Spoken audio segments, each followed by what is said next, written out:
If we can have everyone take their seats as the ceremony is about to begin. Stop.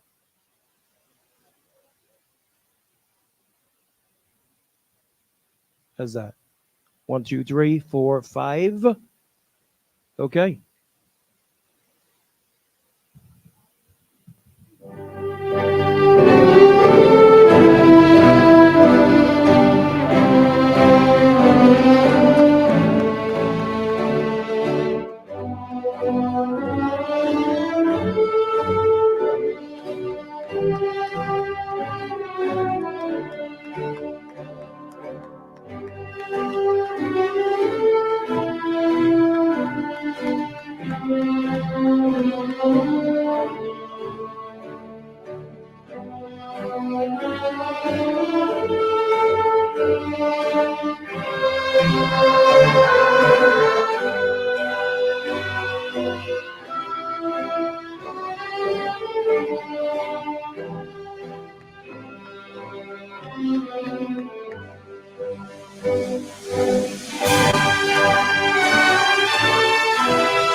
If you guys will please just remain standing as we welcome LVMPD Honor Guard up to present colors.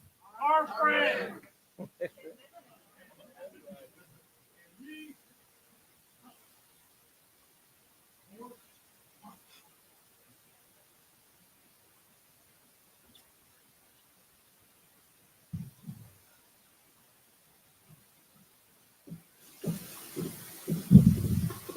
Detail.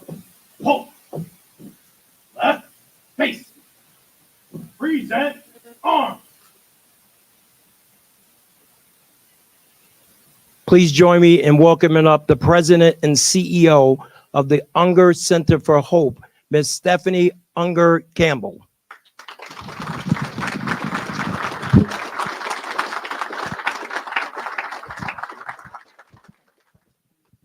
Please join me in saying the Pledge of Allegiance. I pledge allegiance to the flag of the United States of America and to the republic for which it stands, one nation, under God, indivisible, with liberty and justice for all. Please remain standing as we welcome up Ms. Summer Garcia to sing our national anthem.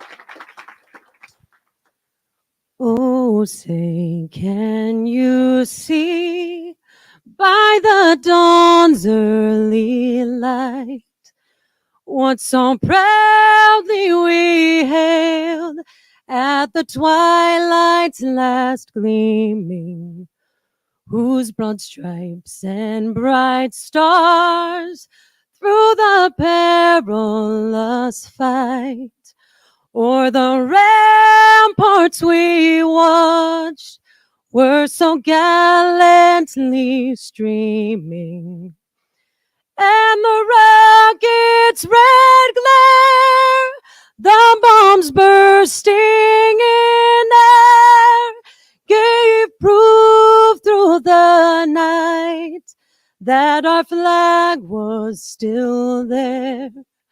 Oh, say, does that star-spangled banner yet wave o'er the land of the free and the home of the brave?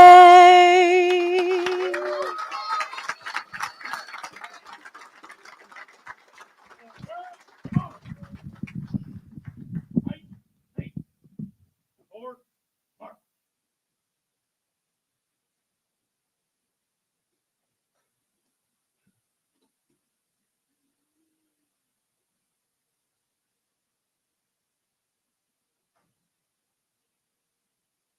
Please remain standing as we welcome up LVMPD Chaplain Steve Beeson to open us up in prayer.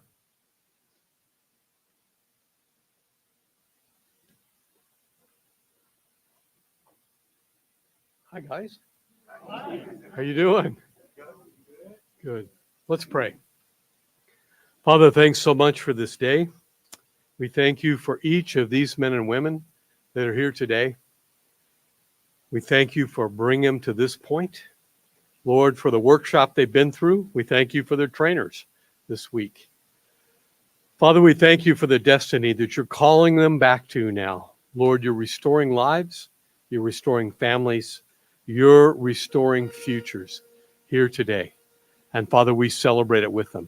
Thank you for this place, this Metro headquarters, Lord, who opened up so we can have this here. And Lord, it's such a great sign of what Metro has done and what this community's done, investing in the lives of these hopefuls. Lord, on this milepost day in their lives, we invite your presence into this place.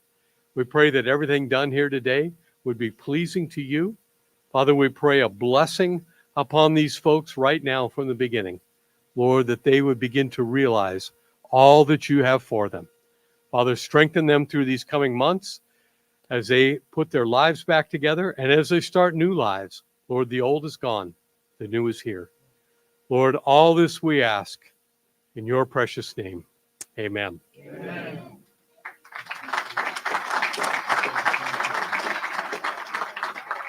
All right, please be seated.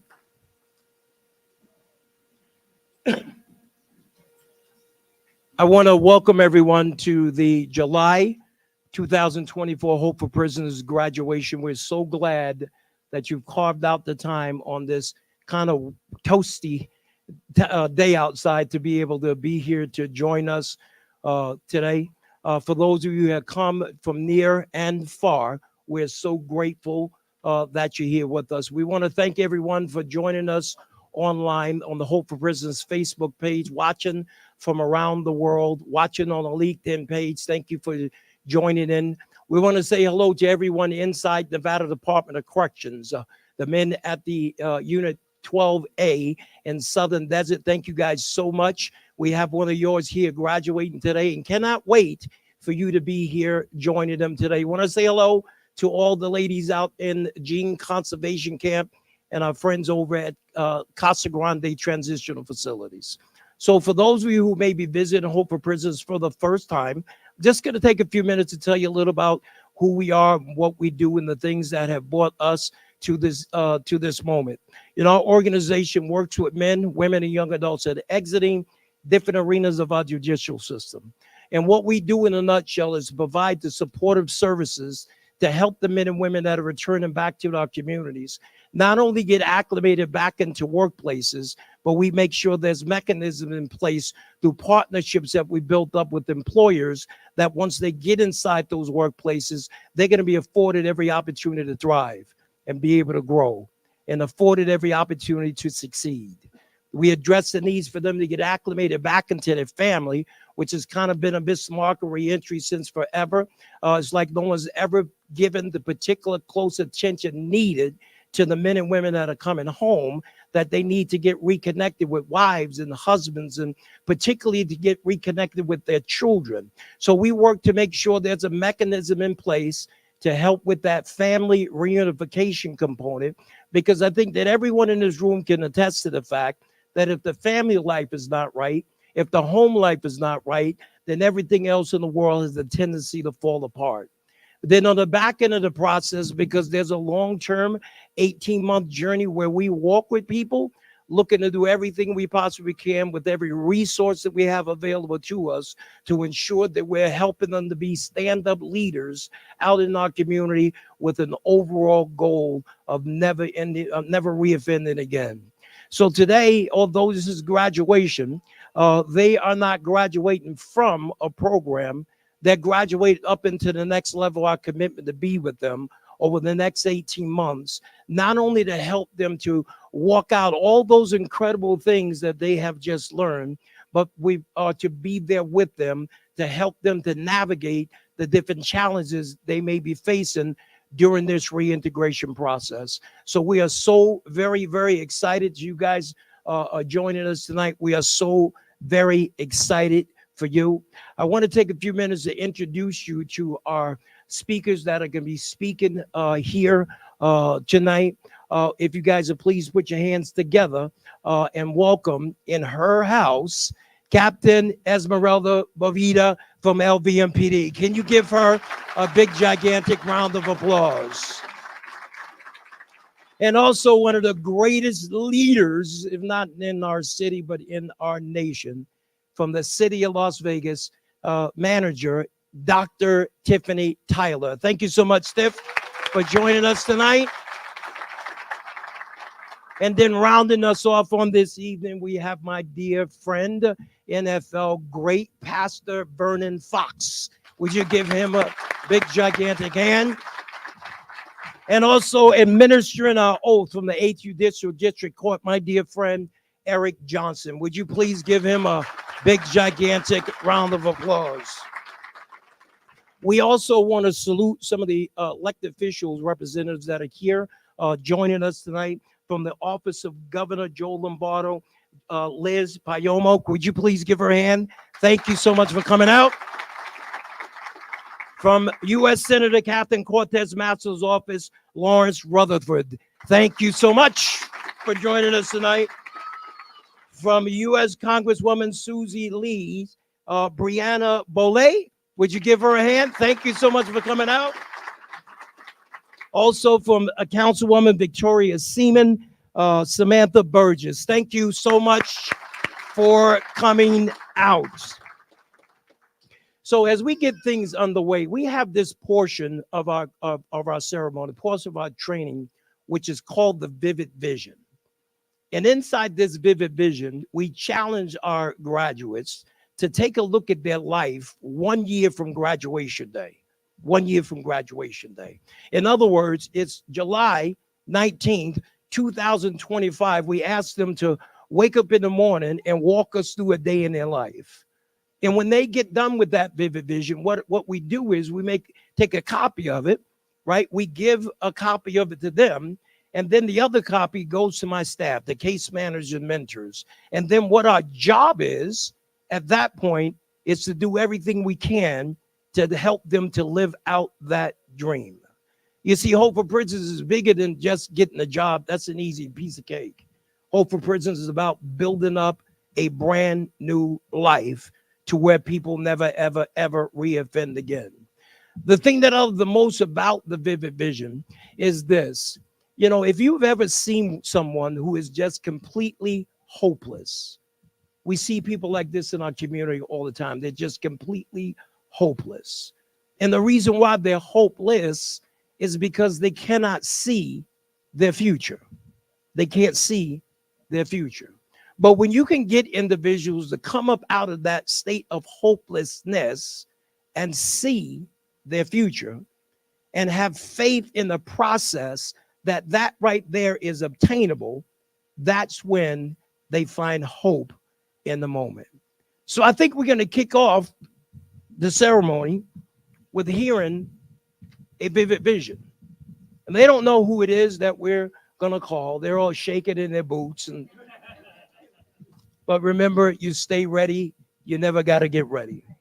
If you guys would please put your hands together for Hope for Prisoners graduate, Mr. Jason Van Gundy.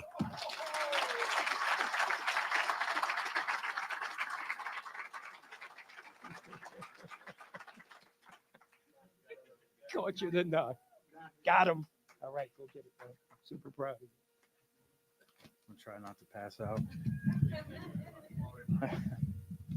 My name is Jason Van Gundy, and today is July 19th, 2025. And this is my vivid vision. I wake up each day with a deep sense of purpose. The first thing I do is thank the most important person in my life, God. I start my day by getting on my knees to thank Him for another day and ask for His blessing for the day ahead. I am balanced and able to handle every aspect of my day without stress. My mind is clear and focused, and I face challenges with confidence and resilience. If a problem arises, I will approach it methodically and calmly, assured that I will find solutions without feeling overwhelmed or discouraged. My mental strength enables me to stay composed and positive, ensuring I make thoughtful decisions throughout my day. I am sober, and my family is proud of me. My journey of sobriety has strengthened my bonds with them, and they now depend on me and trust me completely, and I cherish our renewed relationships. I distance myself from old acquaintances who were negative influences. I have surrounded myself with people who genuinely care about my well-being. Through this, I have cultivated healthy, supportive relationships that enrich my life. I am physically transformed. I have physically transformed my body. I eat healthy, work out regularly, and treating my body like a temple that it is. My physical health is a testament to my commitment to a better life, and I feel strong and energized every day. I have a steady job and am taking steps towards a fulfilling career. My goal is to find a career that not only provides financial stability, but also allows me to help others and be an active part of my community. I am passionate about making a positive impact and contributing to society. I am transitioning into society as a healthy and happy individual, determined to avoid past mistakes and build a better future. I am financially comfortable and love the way my life is progressing. I live without regrets or guilt because I am happy with my choices. I am relieved to have restored my relationships with my children. My rights are restored with my son, and my daughter has forgiven me. These restored relationships bring me immense joy and a sense of peace. My parents and siblings' unwavering support throughout my journey is paid back with appreciation through my actions, not my words. Every area of my life reflects a new me, positive me. I am confident and prosperous, living the life I always dreamed of. My name is Jason Van Gundy. Today is July 19th, 2024, and this is my vivid vision. See you next year.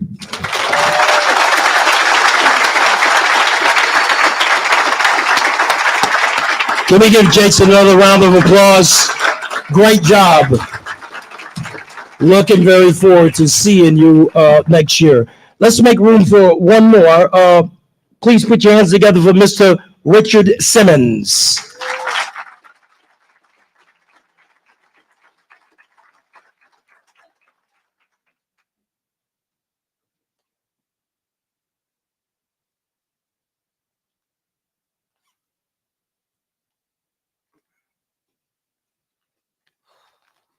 I'm also going to try not to pass out.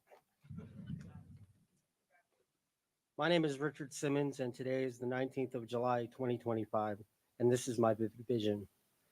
I'm staring at the table as I wake up. Puzzle pieces are spread around everywhere. It's hectic. No clear picture is visible. Life has been hectic and distracting. Life has been clouded by addiction. I have been surrounded by the wrong associations. My destination is cloudy and uncertain. I squeeze my eyes closed, take a deep breath, and I reopen my eyes. I hear footsteps running down the hall. Hey, Shrek, my eldest calls out. Good morning, Donkey, I call back. The girls have just gotten back from summer church camp. They are excited. It's Saturday, July 19th, 2025. 1 year since I graduated Hope. I'm over a year clean and sober, and it's only been 1 week since my promotion.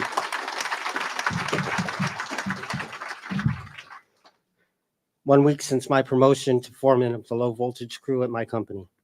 It's been very busy and I've been working hard. Seems like all my spare time is taken continuing my journey at Hope. Today is a day to unwind and celebrate with the family. We start the day with a family breakfast at Hometown Country Kitchen. It's so amazing watching Aria devour her chocolate chip pancakes while Stephanie, Chloe, and I sip on our coffee. I take out my wallet and hand the waitress my debit card. It feels wonderful paying for a family breakfast and not worrying if the card will decline. From breakfast, we head over to the movie theater. Despicable Me 37 has come out, and the girls never miss a new Despicable Me. I can smell the girls' popcorn as they sit down. After the movie ends, we head over to Grandma's house for a wonderful family dinner. We head home after dinner and we tuck the girls into bed. Stephanie gets her school bag ready. Now that I'm there for her financially, she's able to return to her nursing college. She kisses me goodnight and heads to bed. Before I head to bed, I pause for a moment of reflection. It all started with a desire to change and a 40-hour workshop. It's blossomed into a journey just beginning. I drop down to my knees and I thank God for the changes He has already helped me make in my life. I stand back up and head to bed. I glance over to the table with the puzzle pieces. The puzzle is incomplete, but an image has started to take shape and grow clear. I smile, lay down and close my eyes and get ready for another day. My name is Richard Simmons, and today is the 19th of July, 2024, and this is my vivid vision. See you next year.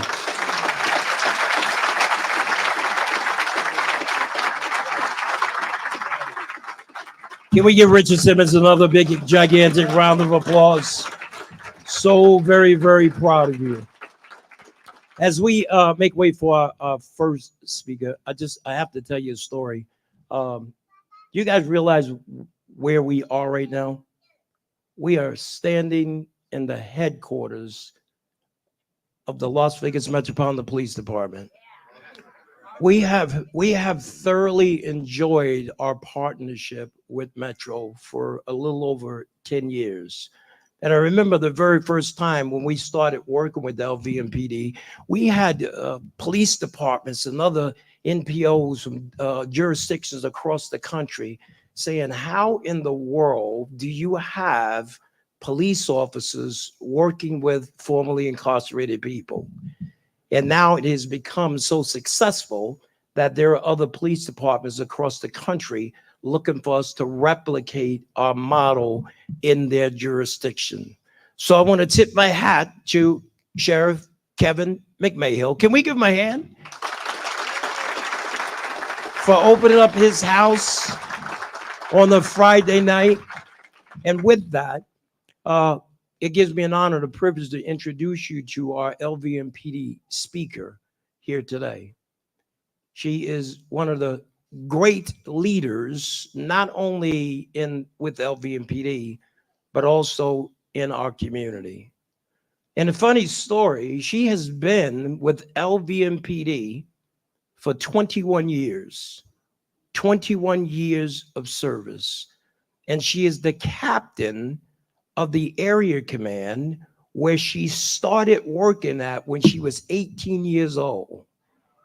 Talking about things coming full circle.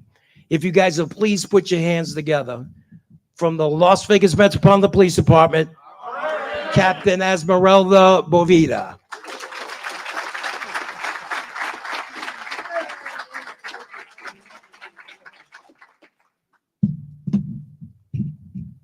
Good afternoon, everyone and graduates. I'm Esmeralda Boveda, captain of Bolden Area Command. It is always my greatest pleasure to see people defeat all odds in life. And so because of this, I find it a great honor to be able to stand in front of each of you here today.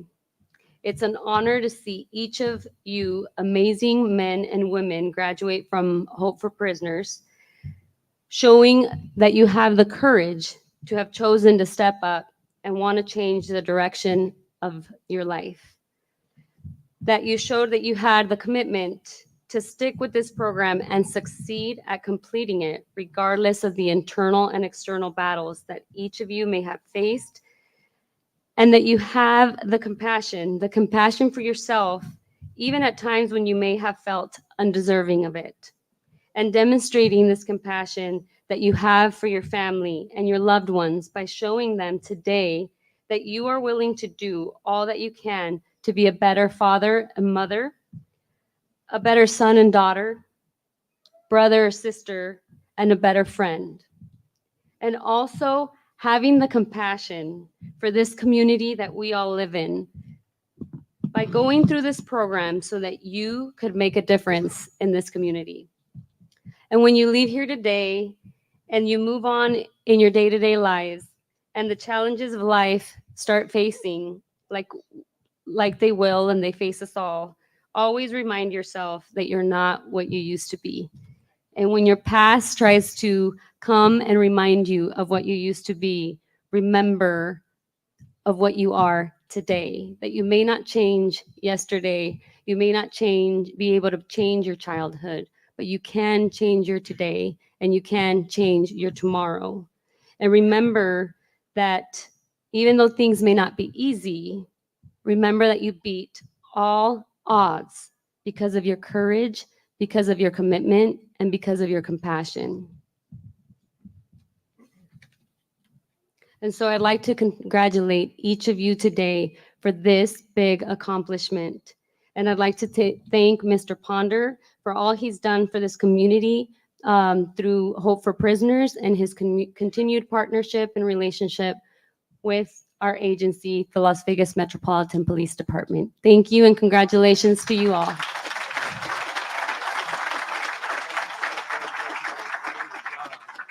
Can we give the captain another round of applause? That is just so awesome. And Captain, I'm going to ask you if you please stand up. You didn't know I was going to do this, did you?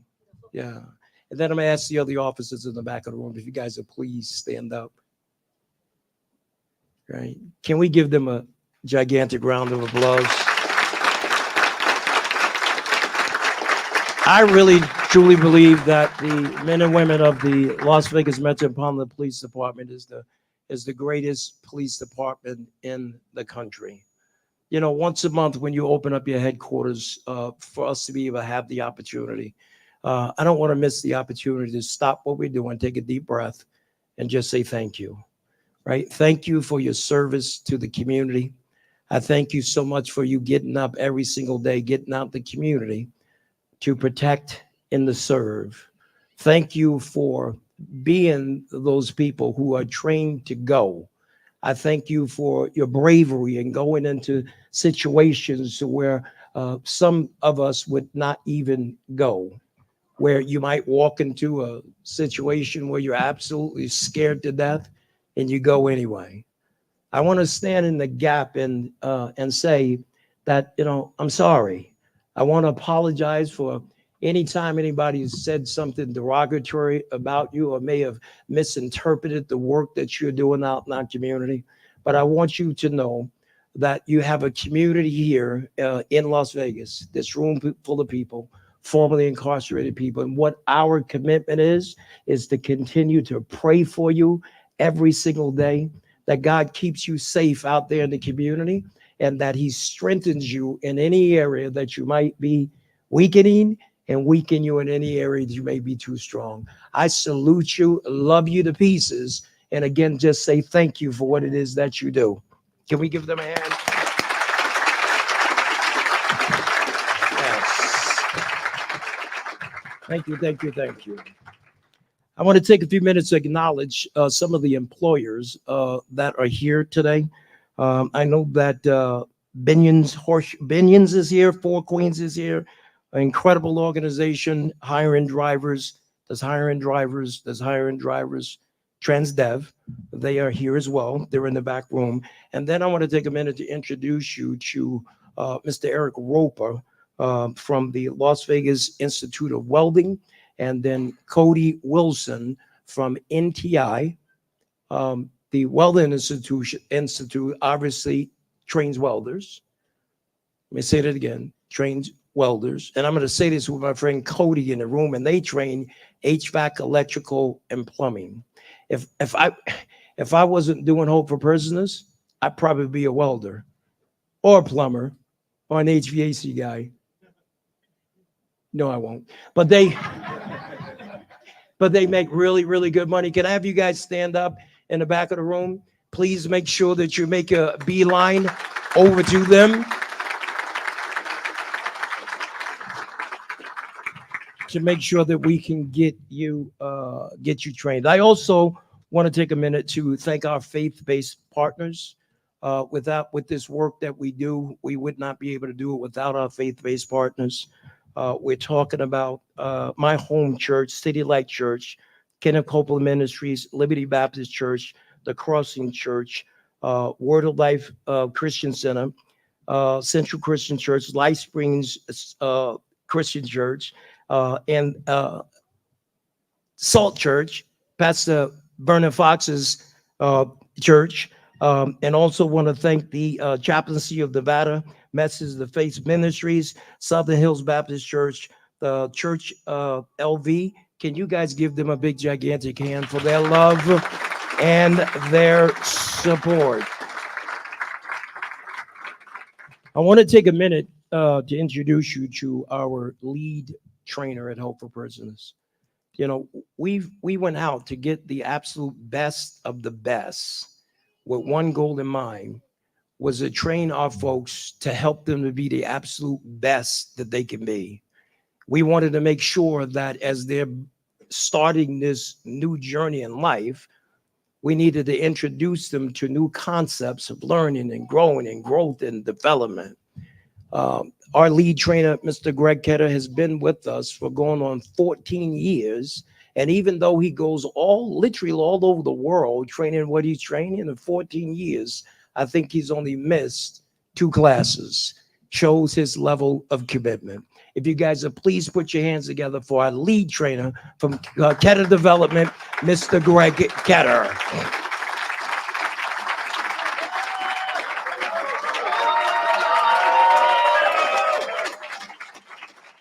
Wow, man, this is such an honor. And John didn't whisper, 3 minutes, 3 minutes. Oh, you did? Oh, I didn't hear you. How you guys doing? Feel good? Feel great? Yeah. We had a good time this week, folks, for the last 2 weeks. And how about a round of applause for our graduates here? How about it, folks? Yes, I salute you. First of all, really quickly, I would also like to thank the Las Vegas Metropolitan Police Department for mentoring and being with us. Our friends, right? They've been with us for over a decade, and they have been consistent, and we appreciate you, and we really, really appreciate your air conditioning. Okay. We were in a small room. As a matter of fact, we started in a little closet, like a broom closet, and I kept telling John, we're having our first class in broom closet. It's not a broom closet, Greg. I said, what's in that corner right there? It was a broom and a mop in the corner. And you know what he said? He said, Greg, it's going to get better. And it has, over 14 years. And we've done a lot of things. We've helped over 6,000 people turn their lives around. Wow. That's good stuff. And I would like to acknowledge, because this is not just about one person, this is about a team. Can all the people from Hope for Prisoners, all the staff, the trainers, everything, could you stand up? Can we give them a round of applause real quick, folks? Because we appreciate you very much. Yes. Absolutely. So I just have three real quick things to talk about. Because my biggest challenge over the last decade and a half has been like, ask God, like, how can I help these folks just, move forward and not, and realize that, you paid your debt to society. You don't have to keep doing that, and some people have a hard time just moving forward and realizing that the rest of your life is absolutely going to be the best of your life. And so we've been working on that. And I just have three quick things to talk about. The first thing is reconcile with your past. Be at peace with it. You don't owe anything anymore. You don't have to keep paying for it. Keep reminding people, well, I did this. No, it's like you go into Best Buy and you buy some earbuds, right? And you go out to your car, you put the earbuds in the car, and you say, let me go back in and pay for the earbuds again. You already paid for it. You've already paid your debt to society. I want you to feel free. Folks, that part of your life is over. It is time to have some fun. It is time to get some things accomplished. It is time to be productive, reunite with your family, get paid, get paid. Okay. This is the next chapter. And that's one thing that I have been asking the Lord to help me with, because unless you're no longer stuck on go, you can't move forward with your life, and your family and your friends, everything you do affects them as well. So it's time to move forward, to reconcile with your past, be at peace with that, and understand that it's time. This is my time. Can you say it's my time? It's my time. That's right. It's your time right now. The second thing is to acknowledge the present. Acknowledge where you are right now. Your pros, your cons, what you have going for you, what you don't have, what you need to work on. Acknowledge that and say, okay, I'm going to start where I am right now. And one of the biggest things you have going for you is Hope for Prisoners, because we got you. Look at your neighbor and say, they got us. That's right. We got you. And we got you for 18 months. This is not just 1 week. We got you for a long time, because we want to make sure that we set you up for success. And I've met some really bright minds this week. Want to get away? So acknowledge your present. And then finally, embrace your future. It's time to embrace your future. I celebrate your success in advance. And so does all of your mom, your dad, your sisters, your family members. We celebrate your success in advance because we know what you're heading for. As a matter of fact, really quickly, you know what I did yesterday? Let me tell you what I did yesterday. Yesterday, I purchased some sunglasses. I went and purchased some sunglasses. Now, okay, Greg, you got some sunglasses. But see, here's the irony. When I went in the store to purchase some sunglasses, it was raining. And see, why do you think I felt so comfortable to purchase sunglasses in the rain? That's right. See, God told me, Greg, the sun will come out tomorrow. And he told me to tell you, you have a bright, bright future. And you guys might need to go and purchase some sunglasses too.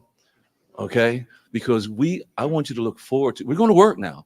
One of my favorite quotes is, the only time you see success before work is in the dictionary. Okay? I can drop the mic on that one, right? Okay. So we got to do some work. We got to roll up our sleeves. It's time to go to work. But understand you have a bright future ahead of you. The sun will come out tomorrow, and it's going to stay out for you. And we're going to help you along the way, okay? I love you guys. God bless you guys. And starting Monday, let's go to work. All right? All right. Thanks, guys. You did good. Can we give Greg Getter another round of applause, please? I think we have time for another Vivid Vision. If you guys will please join me in welcoming up Miss Leah Rulas.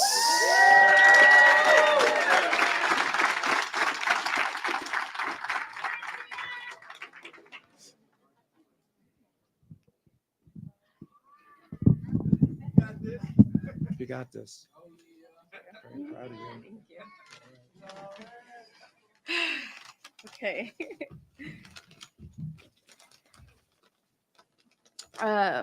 My name is Leah Reles, and today is 7/19/2025, and this is my Vivid Vision. As I roll over to turn off my alarm set for 5 a.m., I sit up looking at the darkened sky with a joyful smile, knowing I've already conquered my day. While in the shower, I listen to Million Little Miracles, coming to realize just how fortunate I am to be here today. I get dressed, tidy up my bathroom, make my bed, and kneel down to thank God for the many blessings He's bestowed upon me. I have a new appreciation for life today. I feel peace and serenity throughout all aspects of my life, and I owe it all to Him. I wake up my daughter and make her breakfast and lunch. We eat and head out the door. As I drive her to school, I explain that today Daddy's picking her up from school, as today's a big day with lots to do. I kiss her forehead and hand her lunch, and as she walks away, I shed a tear, reflecting on our growth and my gratitude for having her back in my life. Then I head to the office, enjoying every minute of being a peer support specialist, working directly with people throughout the community, identifying their specific needs and developing initiatives to help better them has always been a dream of mine, and today I live it. I've facilitated a self-awareness and care group and reunited family members with loved ones today. After a good day's work, I head home to change for the gym. Arriving home, I received an email for my graduation date for my real estate certification. I jump up and down with genuine happiness. A year ago today, these accomplished goals were merely ideas, but I did it. I hit the gym about an hour and head home after picking up my daughter and some KFC. We eat up and I tuck her in after prayers and head to sleep. Thank you, God, for your grace and mercy, strength and guidance. I love you. My name is Leah Rellis, and today is 7/19/2024, and this is my vivid vision. See you next year.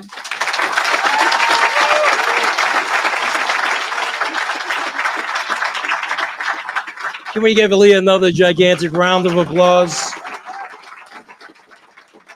Man, I tell you, I just love when you're listening to those vivid visions, and anytime those vivid visions incorporate spending time with family, right? That gets me excited, right? It's just showing that family is the number one priority. And I think that when we're able to put family as the number one priority, that gets me excited, because if that is, then they will never do anything ever again to jeopardize being taken away from their family again. So Leah, thank you very much for that. Can we give her another hand for that? Good job, good job. So as I introduce you to our next speaker, she really needs no introduction. I can tell you, again, one of the greatest leaders, if not in our city, but also in the nation. It's an honor and a privilege for me because she sits on the Hope for Prisoners board of directors. So she's like my boss. Is she looking right now? She has a story, a life story that books and movies could be made of. And I'm not going to give too much of it away, but I'm going to ask you guys to open up your ears and open up your hearts. And I'm sure that what she's going to share with you is going to inspire you to the nth degree. If you guys would please put your hands together for Dr. Tiffany Tyler Gardner.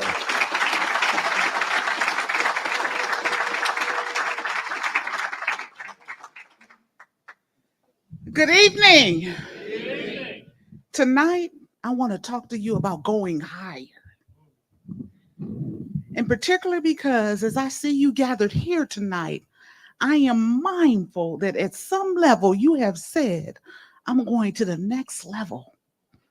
Whether it's going to the next level as a mother or a father, or heading your family or the community, you have said by virtue of signing up for this program, I am going higher, and it begins today.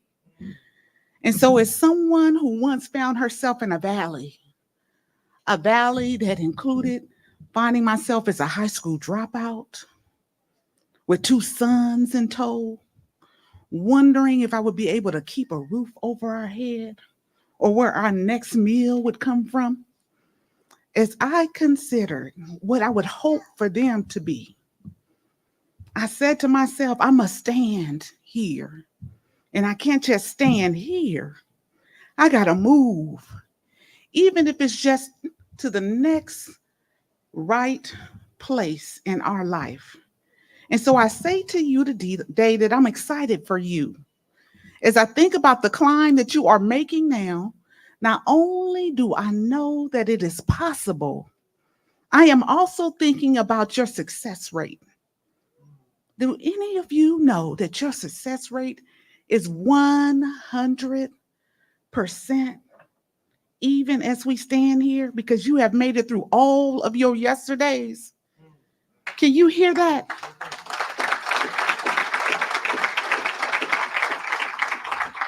And so even though you've maybe swung and missed sometimes, you have not missed the opportunity to be here today saying that I'm going to commit to what?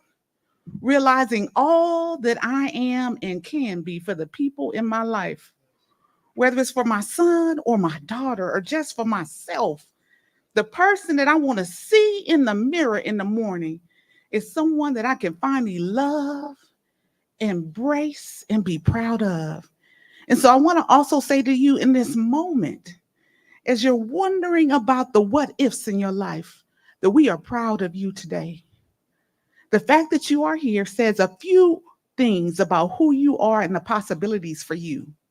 As a matter of fact, as I thought about the notion of what it is to climb or to go higher, I began to look at what that process is for people who do it for a living, who win awards for it. And I was told about places where folks had traversed places like Mount Everest or Kilimanjaro. Ever heard of those mountains? Some of the highest in the world. Do you know that all of those people begin with something that they call a Sherpa? And I wonder, what pray tell is that? That is literally someone that has been trained to guide people up to the mountain and not just halfway through to what they call the summit. And you are in a program that is designed to do exactly that with you. And so I thought to myself, these are people who are on a rise, even after maybe finding themselves in some low places. And they didn't just decide to walk up a mountain randomly today. They said in preparation for realizing all that they are, that they're going to get some what? Guidance and help. And so I am ecstatic about what's about to unfold for you. And so not only in this moment are you at a place where you have decided to walk out of your valleys, you have decided to make sure that you got the resources you need to successfully do it and do it well, no matter what the terrain is like. And so I want to also say to you a few other things that I've discovered about climbing. As you go higher, your past or the place that you began at the bottom of that mountain gets further and further away.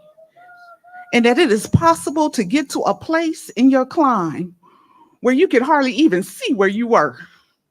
Can you hear me say to you that if you will just keep putting one foot in front of the other on this walk, that you will get so beyond what brought you here that even the folks in your family will hardly remember the old relationship you had, or maybe your batting average before you came to this new place in your life. And so if you wonder if you will ever be able to live it down, as someone who dropped out of high school and is now Dr. Tyler, I can tell you I get to live it down every day.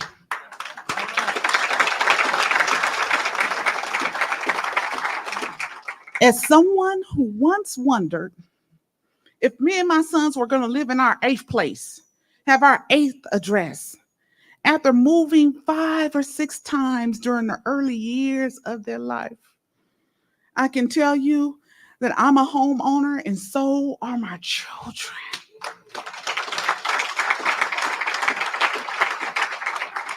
And not because anyone in my family ever owned a home, but before that, but because I had the gift that you have today. One gift is realizing that it can be different. Another is being able to stand up in your valley and begin to head out and up, which is what you're doing. The gift of being able to do it not alone, but with what? With support, with others. Not only your family in this program, but I want you to look to your right or your left. You get to do it with the folks that you're here with. So if you need someone to remind you about the commitment you made today, or that you're not alone in it, you even have over 20 people here right now to say, yep, we're doing this. I also want to say, as I think about what that journey entails, not just the guidance and the ability to walk so far out and up that you hardly even see the thing that maybe brought you down initially, that it will be times when the air feels really thin. Because as you climb, the air changes. And so I can absolutely tell you that at the end of every semester of all 4 of those degrees that I now hold, that there was a time where I felt like I could barely breathe under the weight of homework, parenting, and keeping a roof over our heads. And in those moments, when I remembered my vivid vision for them, which is that we will be stable. They will eat every day. I will keep a roof over our heads. They won't be the things that maybe some of our family members were because they didn't have the choices or opportunities. I could tell you that I began to find my breath and also my way. And so I want to say to you today, when you get to those places where you've been climbing and you feel like you out of sorts, like maybe the folks you now hanging out with don't look anything like your group, or maybe you're finding yourselves in some rooms where you're the only and you're wondering if you are enough or if you belong. I need you to know that your walk says that you belong in that destination, that you are there.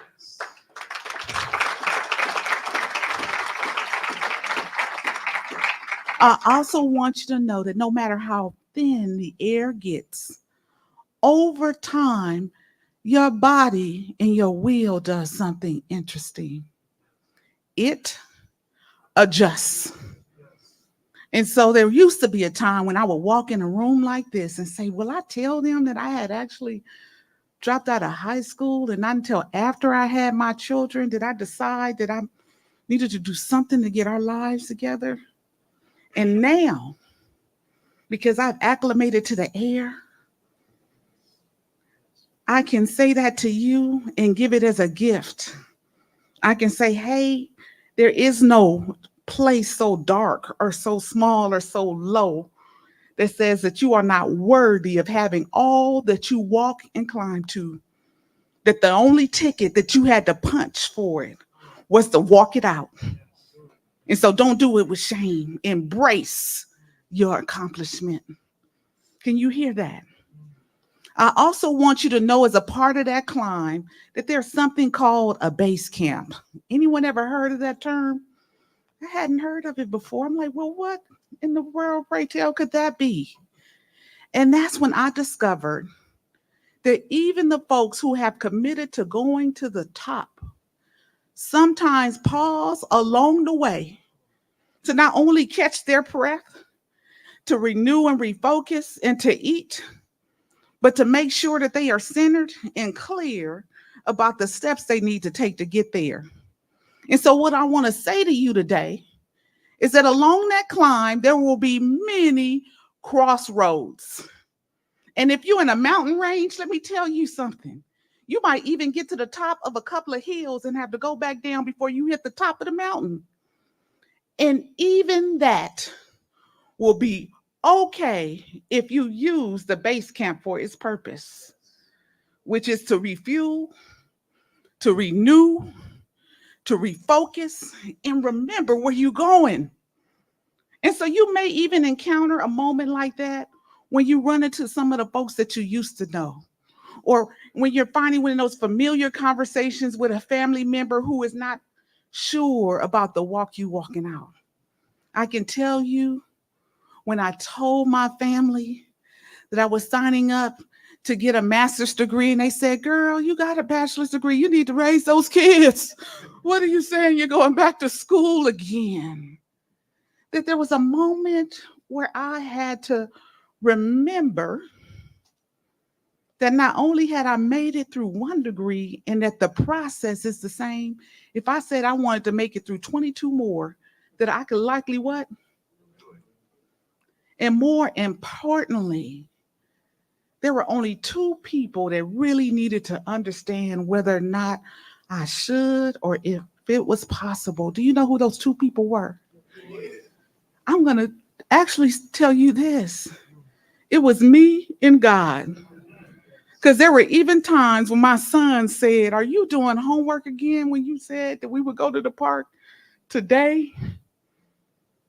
Is this our life, going to the library with you every weekend? Didn't you say you finished school already? And so even the doubt or wonder about the balance of it, the one person that needed to be sure was me and God, and that was enough. And so I say that to you to underscore there may even be times when others are doubting. And it's not uncommon. And it's okay. Because when you got the call to turn your life around, it probably wasn't a what? Conference call. No one gathered all the people in your life in the community to say, and hey, now she's really doing it. And guess what? It didn't need to be. The one person that was on the call that got it was what? You. And that's really the one person that can make it happen. And so it's okay.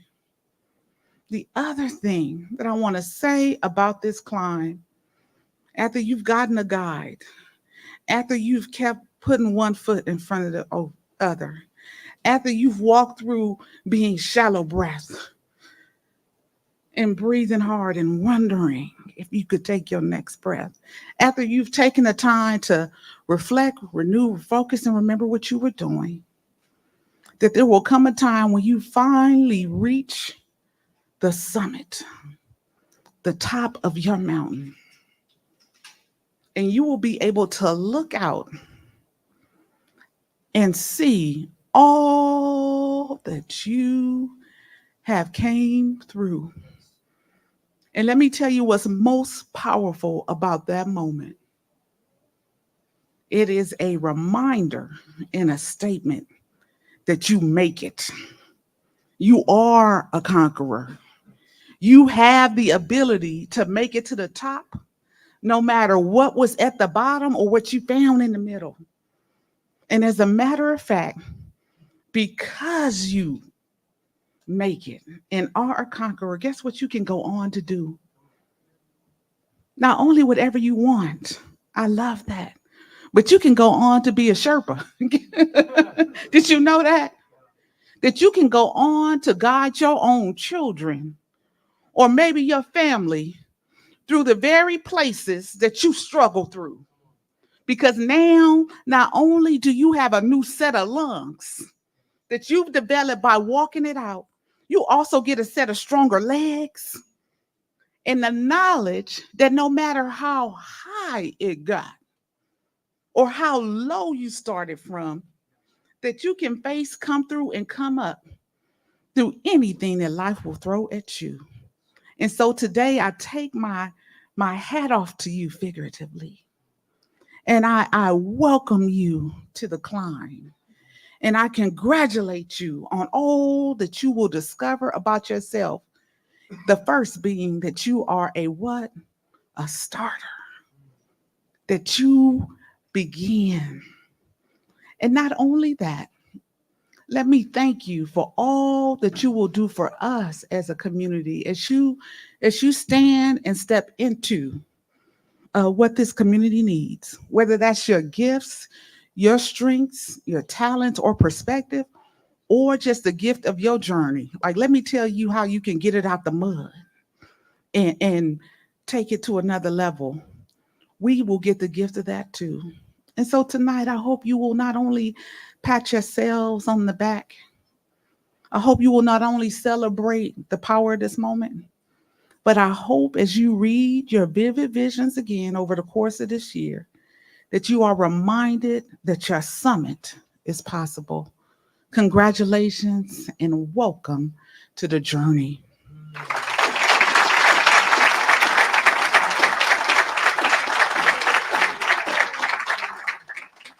Can we give Dr. Tyler another big, gigantic round of applause? Great job.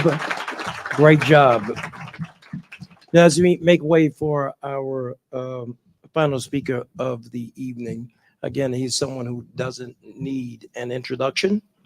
Vernon Fox is probably most known for his tenure with the 8 years with the NFL, playing for the San Diego Chargers, the Detroit Lions, the Washington Redskins, and the Denver Broncos for all 2 seasons each. It is an honor and a privilege for me to be able to call him friend. You know what I think about when I think about Vernon? You know that if you want to achieve things in life, it is important that you get connected and surround yourself with people that are getting the results that you want to get out of life. It gives me an honor and a privilege to introduce you to my dear friend, Pastor Vernon Fox.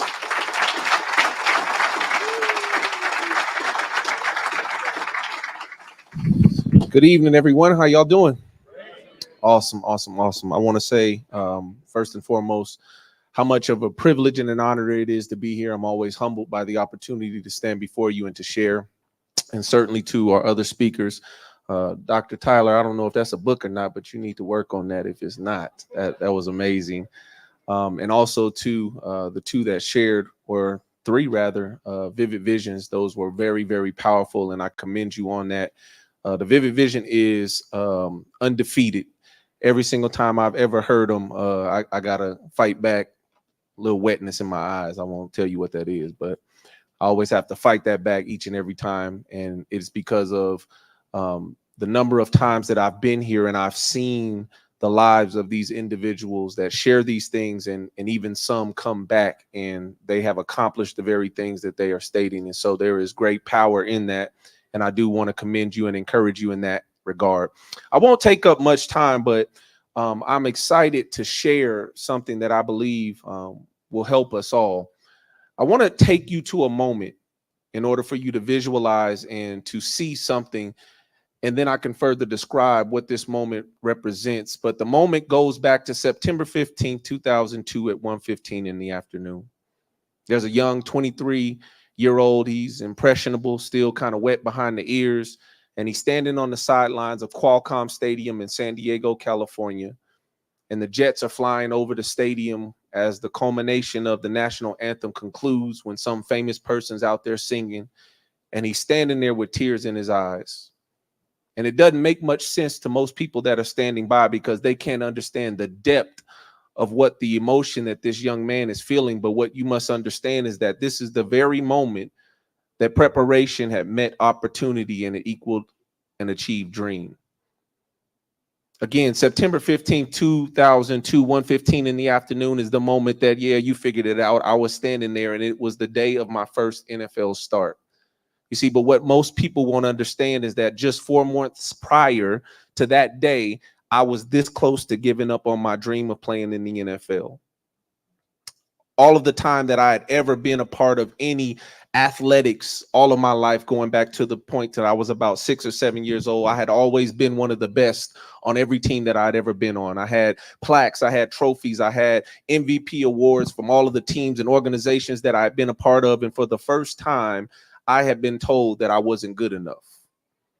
In April of 2002, I sat in front of my TV after being projected as being a 3rd or 4th round draft pick in the NFL draft. I sat there for 2 days waiting for my name to be called, expecting my name to be called, and it never happened. Everything inside of me was crushed in that moment. My ego, my confidence, everything that told me that I was good enough, and all of a sudden, for the first time, I felt like I wasn't good enough. And literally, I was this close to quitting. 2 days after the draft, I received a phone call from a gentleman by the name of John Butler, who at that time was the general manager of the San Diego Chargers. And he called me and he said, "Hey, young man, would you like to be a San Diego Charger?" And I said, "Yeah, man, I'll be a San Diego Zebra if I can play football." And I walked out there with a handshake and an opportunity. I didn't get one red penny. I didn't get a signing bonus. I didn't get any of the glory moments that I expected and that I hoped for. All I had was an opportunity. Now that you understand that moment, I want to help you understand something else. See, one of the things that I've learned in my life is that although people believe that the traits of a successful person usually equate to somebody being smart and somebody being clever and somebody being charismatic and somebody having all of these tools and equipment and skills, it's one skill set that people often overlook. It's the character trait of being relentless, which is more powerful than all of those other traits that I mentioned to you previously. You see, a person that is relentless is someone that is not willing to give up despite whatever comes in front of them. The Bible kind of says it like this. Now, listen, I've been taking a sabbatical in July. I ain't been at church preaching in a while, so y'all gonna get it tonight. In James chapter 1, the Bible tells us that we should count it joy when we face trials of many types, because the testing of our faith, it produces something. It's called perseverance, which is your willingness to not give up in spite of adversity that you stand in front of. But it goes on further to say that when you have developed this perseverance, it will make you mature, complete, and lacking nothing. Meaning that by going through tough times, you're able to gain something that nothing else can give you. You see, people that are relentless don't just become relentless. It is a process that they go through in order to gain this thing that we talk about. Anybody like to lift weights in this room? I can look around and tell a few of y'all lift weights. See, when you lift weights, there's something that happens that people don't understand. I always tell people, I used to have this group of women that I used to train, and they would complain so much. "Oh, this is hard." And the next day they would say, "I'm sore." And I say, that means that it's working. Because if it doesn't hurt, that means it doesn't work.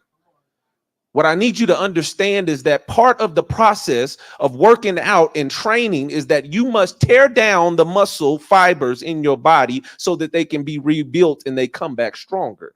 There is a process that actually is scientific, and it's called hypertrophy.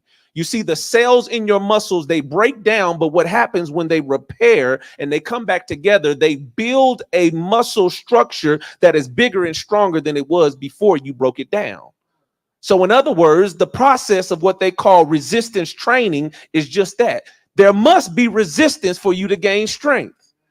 If you don't go through resistance, then that means there is no strength to be gained. So therefore, your ability to gain perseverance or to become relentless cannot happen. So what I need you to understand is that the hard times have value. Everything that you've been through up until this point in your life, I bet you're sitting there thinking to yourself that you've ruined your opportunities, that there is no opportunity for you to still achieve destiny. But I'm here to tell you that that's a lie that you shouldn't receive. You should not believe that there are still not opportunities for you to succeed, because guess what? The fact that you're still alive means that destiny still awaits you. Because when God created you, he created you with a plan in mind. As a matter of fact, he says that he knew you before he ever formed you in your mother's womb. He says that he had a plan for you, that he knit you together. And this plan for you is to prosper you, not to harm you, but to give you a hope, a future, and an expected end. So guess what? Despite what you may have done to delay the process to your destiny, doesn't mean that you still can't get there. It's not about how long it takes.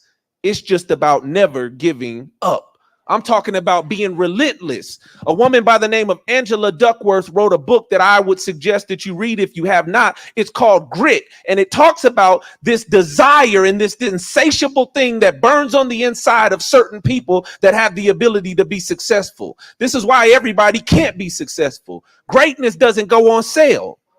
It's something you have to go through to get it.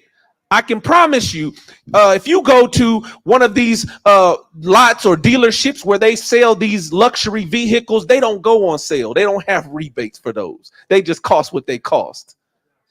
It's not like going to the one where they say, okay, well, you do this and that and you can save this. It's not about saving, because they understand the value speaks for itself. And at the end of the day, if you want this, you're going to have to pay the price. See, what people have to understand is that relentlessness is needed in order for you to obtain greatness and to achieve real success. And it's available to each and every person that's here. See, I got to tell you a little bit about what that process was like, because building up from the 4 months from April all the way to September, well, that's more than 4 months, so don't count it. Just pretend like you didn't hear that. All right. But building up to that point, when I felt like quitting, all the way to the day that I got my first NFL start, were some of the most difficult days of my life. When I showed up on the grounds of San Diego Chargers, I walked in there and I was the shortest guy at my position. I was a 6th-string guy, and they barely even knew my name. I remember they would just call me Foxy. I'm like, bro, don't call me that. I didn't like it. But Junior Seau started it, so I just let it be okay. And they would call me Foxy, and half the time they didn't really know who I was, and they didn't know what school I came from. And it was one of the most frustrating things, because I knew that I belonged. And I just needed to prove it to them. And so every day I would come in and I'm like, I barely get an opportunity to even prove my value. I'm 6th string, which means that some days I didn't even get an opportunity to show anything. And I knew that if I got only 1 or 2 opportunities, that they better be perfect, because I was expendable and I could get sent home at any time. And so my job was just to be prepared when the moments presented themselves. I was sitting in a chapel service one day, and there was a pastor by the name of Sean Mitchell. And I'll never forget, he was sitting in front of the group and he was talking to us, and he said something that stabbed me in my heart, and it woke me up actually. But as he was standing there, he says, you have to work like it all depends on you and pray like it all depends on God. You see, what that spoke to me in that moment was that I kept trying to do the work and create the results. The results are God's job. My job is just to do the work. My job is just to be obedient. My job is just to exercise my faith. And whether you know it or not, faith without works is dead. You can say you got all the faith in the world, that you're believing for things to happen, but if you're not willing to put the work in with that which you're believing for, then your faith is pointless. And that day I realized I could only control what I can control. I can't make them give me opportunities. I can't make them allow me to get my name called, or for me to be the selection, or to be the choice. All I can do is be prepared when moments present themselves, because I need you to know something. Opportunities don't give notice. You're not going to get an alert or a knock at the door days in advance saying, hey, an opportunity is going to come in 3 days. Make sure you're ready. Your job is just to stay ready so you don't have to get ready. And not just to talk the talk, but to walk the walk. I had a coach when I was in college, a man by the name of Pat Hill, and one of the things that he would say that I never forgot is that your actions speak so loud, I can barely hear what you're saying. That was his roundabout way of saying that actions speak louder than words. And if you grew up in a neighborhood like I did, we would say, don't talk about it, be about it. So it's not about what you say, it's about the work that you're willing to put in, relentlessly holding on in faith to believe that anything can happen. Listen, to close this thing out, I want to give you a quick example. And I got some friends right here. You guys were, a few of you were in my class the other day. So stand up. Yep. I got you. Come on. I need you. 1, 2. Come on, stand up for me. 3, 4, 5. Okay. And I need you all to do this. So stand here in a single file line, and I want you all facing that direction. Okay.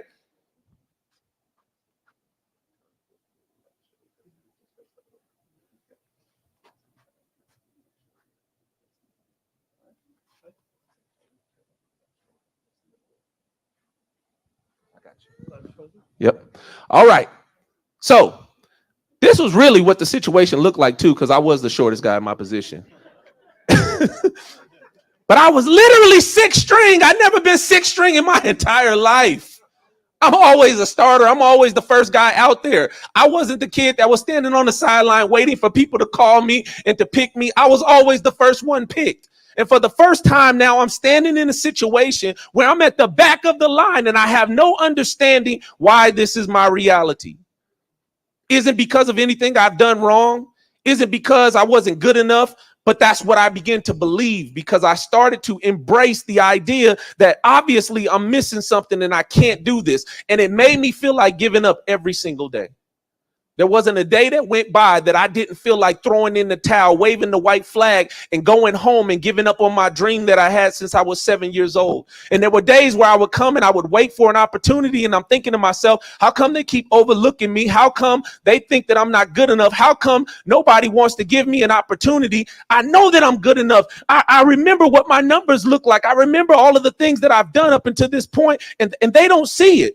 And one day I was sitting at practice and I was stretching, and I had been doing some good things here and there. And the coach at the time walked up to me. His name was Marty Schottenheimer, one of the greatest coaches that ever lived. And he walks over to me and he says, hey, he goes, man, Foxy. Ugh. He goes, Foxy. He goes, man, you're a diamond in the rough. I don't know how we found you, man, but I'm glad that you made it here. And he's just like, man, you know, you really are, you know, a good find, and you were a good catch. And I'm hearing all of this stuff. And while this should be giving me encouragement, it's actually making me kind of mad, because I'm thinking to myself, you just didn't know I was here. I've been here. And I got in my head that I belonged.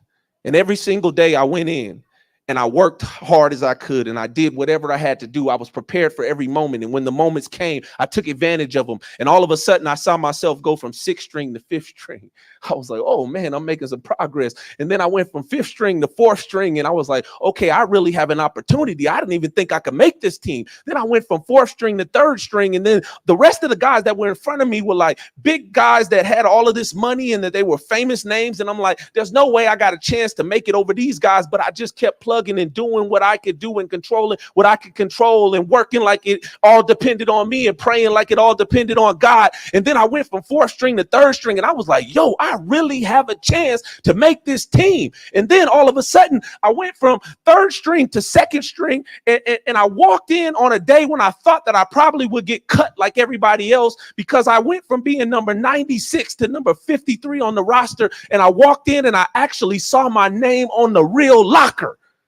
I wasn't in the metal locker sharing with another grown man.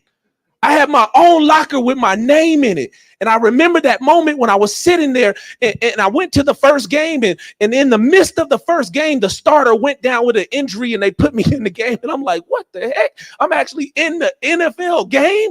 I didn't even expect to play. I was just happy to be there. And I got in the game and I played the game and we won the game, and we were on the plane heading home. And on the way home, the coach walks up to me and he goes, hey, Foxy, he goes, Harrison's going to be down. He's injured. He goes, so you're up. And I'm like, what does that mean? I'm like, does that mean they're going to cut me? I'm up. My time is up.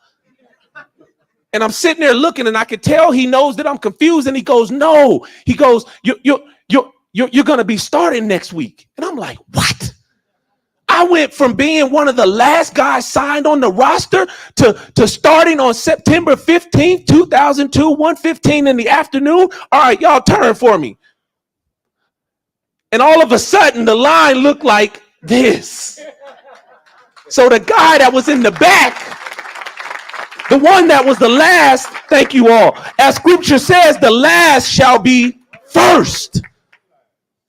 But it required being relentless. And if I can tell you anything today, I wouldn't lie to you and say that the days ahead won't be hard. I wouldn't lie to you to say that you wouldn't experience moments that felt like failure. But I quickly learned that it's not so much failure until you actually just give up. Because failure is final. It's just called struggle. And struggle is a part of the process. But if you would remain relentless, I promise you, you'll have the opportunity to see the destiny that God has for you, because his plans, again, are to prosper you and not to harm you. And so I want to encourage you today to hold on, to stay in faith, to know that success is intentional, struggle is inevitable, and faith is essential. God bless you guys.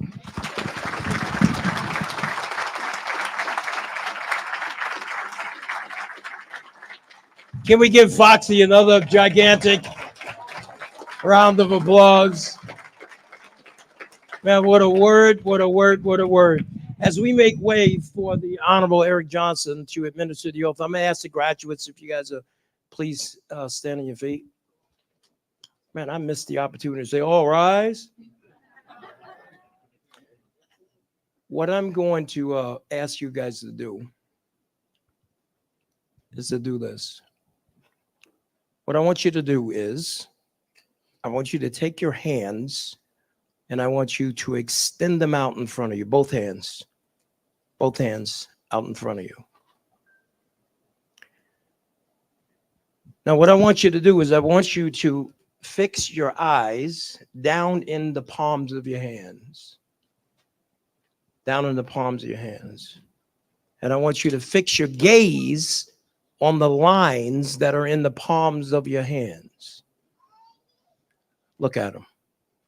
The lines in the palms of your hands. Now, I want you to imagine, if you will, that each one of the lines that are down in the palms of your hands, they represent something in your past that you ain't proud of. Each one of the lines in your hands, they represent something in your past that you're embarrassed about. They represent something in your past that you wish never happened.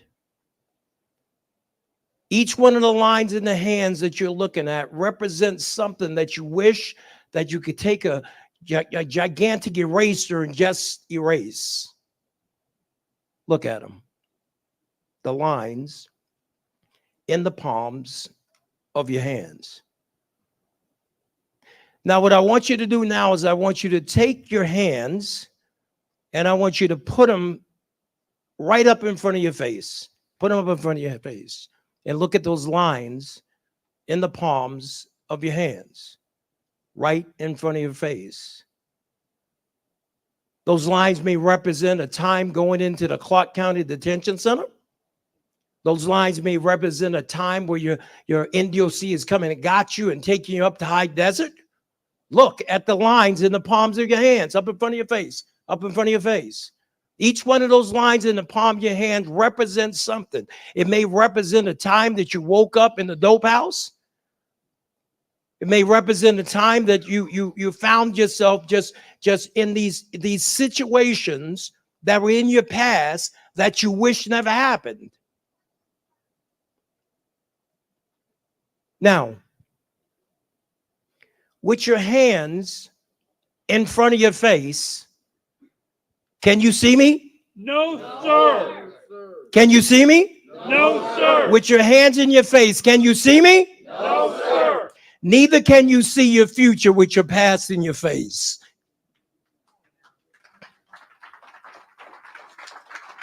Hands down. It's over. And now you press on to that life that God has in store for you.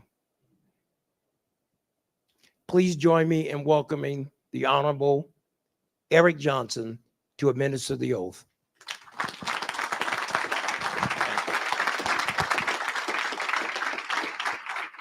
All right. Good afternoon. I guess it's getting to be good evening. I want to thank you all for the opportunity today to come here and administer the oath to you as you get ready for the next step in your time with Hope for Prisoners. It's a great honor for me to do this, and I always look forward to do this. And every time that I come here and get the opportunity to give the oath, I always reflect on when I took the last oath that I took, which was to become a state district court judge here in Nevada. Prior to that, I had been with the United States Department of Justice for about 32 years. For the most part of that with the organized crime and racketeering program the department had. But the last couple of years, I was the criminal division chief here in the state of Nevada. And I applied for an open position on the state district court. And on April 1 of 2015, Governor Sandoval, who was the governor at that time, called me up and said that he had selected me for the position. It was April 1st. I was a little concerned. It was a bad April Fool's joke, but it wasn't. And if you spend 32 years in a job, you've got a lot of stuff to go through. And so I asked for a month to get ready to come over to the state district court bench, got the month. And even that wasn't enough time. And on the last day that I was going to be with the federal government, I was in my office. I was packing boxes. I was moving stuff, going through papers, making notes for the next person who came in. And all of a sudden, I got a call from David Barker, who at that time was the chief judge for the district court here in Clark County. And he said that he wanted me to try to get sworn in that day so that I could hit the ground running on Monday. Now, I really wasn't sure that that was necessary. I wasn't sure quite what I was going to hit the ground on doing on Monday. But I said that I would do it. And when I got done with the phone call, I called up Judge Lloyd George, who I'd worked with in the federal courts for many, many years, and asked if he would swear me in. And he said he would be glad to. We set it for 4 o'clock in the afternoon. I thought, well, I better call my wife. So I called her. And then I went back to packing. And I packed up until 3:55. And then I thought, well, I'm going to run down and do this oath thing real quick and get that over with and get back to packing more. And so I go downstairs to Judge George's courtroom. And I get there and walk in, and my wife's there with our daughters. And many, many of my colleagues and friends that I'd worked with for years at the U.S. Attorney's Office, and some who were with the courts, not with the office, were there sitting in the gallery. And I'm struck as I walk in. I'm like, wow, these people are here to support me in this next step in my life. And I got up there on the podium, and Judge George was there, and he said, are you ready to take the oath? And I know this sounds corny to some way, but it hit me. I realized that I was taking a new step, a new direction in my life. And I was making a commitment, a promise, an oath to my community, to my family, friends, and to myself to do the best job possible as a judge moving forward for the state of Nevada. And I turned toward Judge George, and I'll be honest, I still clearly remember my legs shaking as he administered the oath. And that's what I sort of hope you all take away from this experience today. This oath is just a bunch of words. You could just make that argument. But it is, if you think about it, a commitment on your part, a promise on your part to your community, to your family, and most importantly to yourselves, to do the best you can, to move forward the best you can for the community, your family, and yourselves. And there are going to be difficult times, as the other speakers have mentioned, that you're going to go through. I see them all the time in my courtroom, and I know what you face when you're dealing with coming out and moving forward. And I hope that this oath also is something you can look back on in the future when those difficult times hit. And the words that you say today are things that you can use to strengthen yourself to move forward in a positive fashion. So with that, if you'd all raise your right hand and repeat after me. I state your name. Hereby declare an oath. In the presence of family, my friends, and all those present, that I will fully embrace this opportunity for a new life. From this day forward, I will strive to be a productive, law-abiding member of my community, be a person of honor and integrity, be a person who sets positive examples for those around me. I will strive for all these things. As I am a person of value, a person who takes responsibility, a person with self-respect, who respects others. I will look toward the future, having learned from my past. My determined purpose from this point forward is to make the rest of my life the best of my life. So help me God. Congratulations, all of you.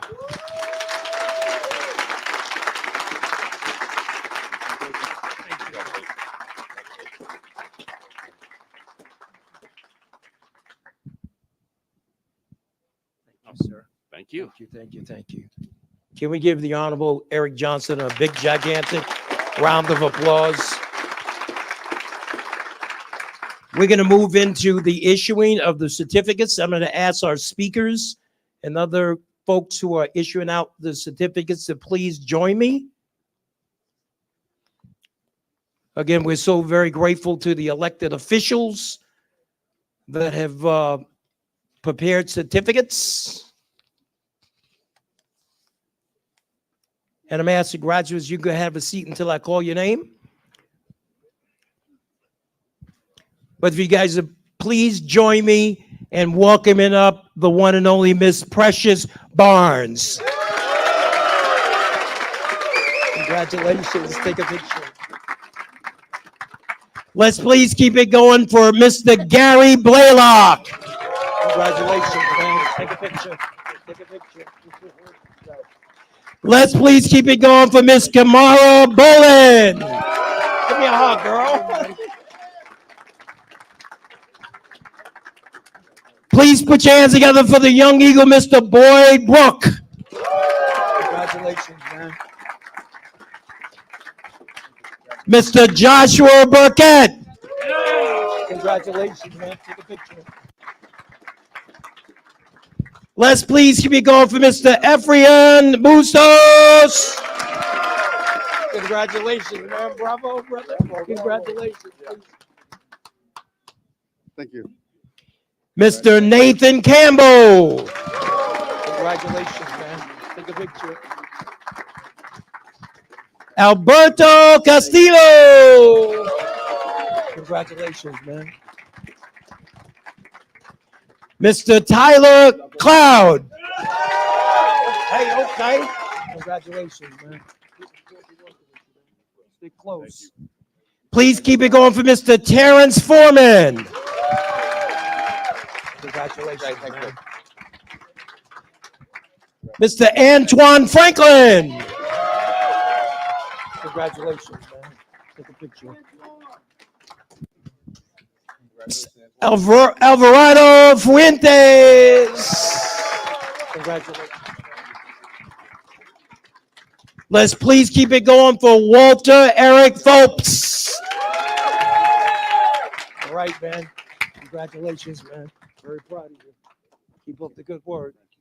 Mr. Rocky Godbout. All right, Rocky. I see you, man. Congratulations. I'll take a picture. Oh. All right. Mr. Marquise Hardwick. All right. Take a picture, man. Let's please keep it going for Mr. Julius Hargrove. Congratulations, man. Take a picture.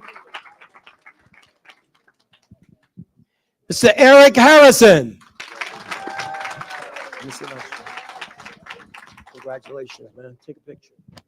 Very proud of you. Keep up the good work. All right. Jose Halasaka del Casa.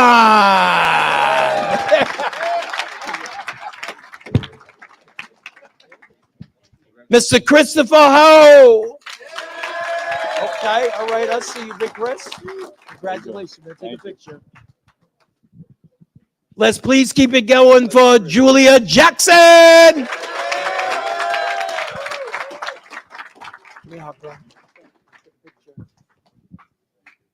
Please keep it going for Mr. Wesley James.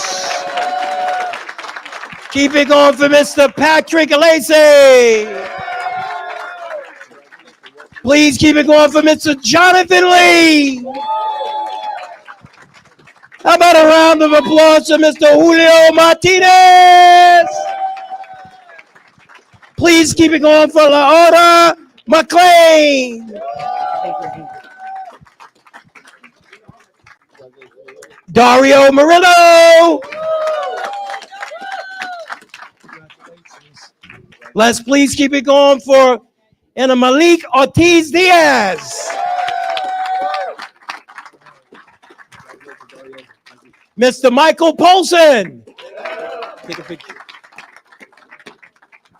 Please keep it going for Miss Leah Rulas. Congratulations. All right. Let's please keep it going for Mr. Edward Silvestri. You gotta come here and take a picture. Mr. Richard Simmons. Mr. Alberto Turner.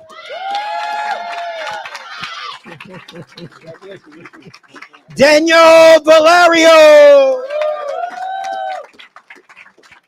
Please keep it going for Jason Van Gundy.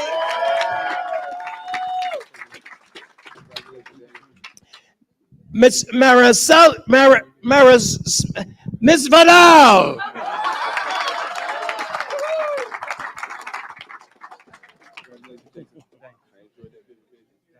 Congratulations. Where do you take a picture? Miss Kiki Washington. Gerald Wadley.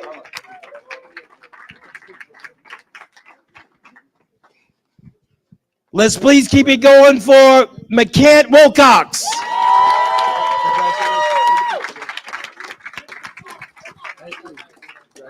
And last but not least, Mr. Barryon Wilson.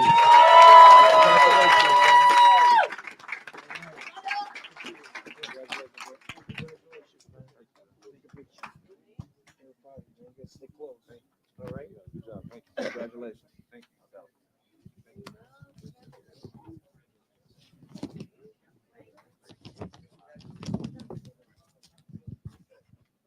I'm going to ask the graduates if you please stand up on your feet. Ladies and gentlemen, please join me in welcoming the Hope for Presidents July 2024 graduating class. Can we give them a gigantic round of applause? Looking so very forward to working with you guys. Congratulations. Congratulations. I want to send out a special thank you to elected officials, the representatives that joined us here tonight. Again, from the office of Governor Joe Lombardo, Miss Liz Payomo, from U.S. Senator Catherine Cortez Masto's office, Lawrence Rutherford, from U.S. Congresswoman Susie Lee, Miss Brianna Bole, from City Councilwoman Victoria Siemens, Samantha Burgess. Thank you guys so much for coming out. Want to give a big thank you to all our speakers that have joined us here tonight from the city of Las Vegas. Dr. Tiffany Tyler, can we give her a hand? From the Las Vegas Metropolitan Police Department, Captain Esmeralda.